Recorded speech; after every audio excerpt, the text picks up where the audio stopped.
All-American pipeline rupture last month may have been averted if an automatic shutoff valve was in the system. That's what we've been hearing from many analysts since that terrible oil leak.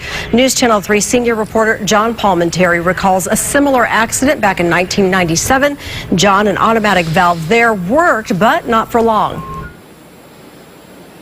Yeah, we all remember, those of us who were on the South Vandenberg Air Force Beach back then, seeing all that oil and tar, similar to what we saw at Refugio. This was in 1997. A pipe broke from platform Irene in near-shore waters. It did have an automatic shutoff valve, and it worked until humans got involved. It's a lesson to remember when we are considering whether or not these automatic shutoff systems are indeed the safest ones we can put on these pipes when they start to leak. It was an oil leak that could have been avoided off the northern Santa Barbara County coastline in September of 1997. This is the break in the 20-inch oil pipeline between Platform Irene offshore and Torch Operations onshore facilities.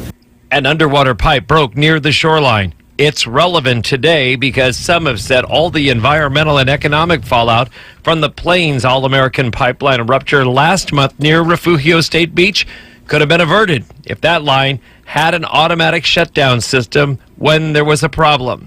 The results have been calculated in the multi-millions of dollars along with dead animals and shorebirds. But in 1997, Platform Irene did have an automatic shutdown system, and there was still a 10 to 20,000 gallon spill. Environmental attorney Linda Kropp was on the scene. The pipeline shut down, and then an operator noticed the pipeline had been shut down and overrode it and said, oh my gosh, got to get the pipeline going. That's what resulted in the oil spill. I did go out to that spill, and it was, kind of comparable to this one. Air and natural gas bubbles came out of the pipeline crack for a couple of days after an estimated 21,000 gallons of oil leaked into the ocean. The spill reached the beach on South Vandenberg property, an area not open to the public, but a site with tar balls and dead animals that resulted in a large-scale response. Teams of cleanup crews and animal rescue experts.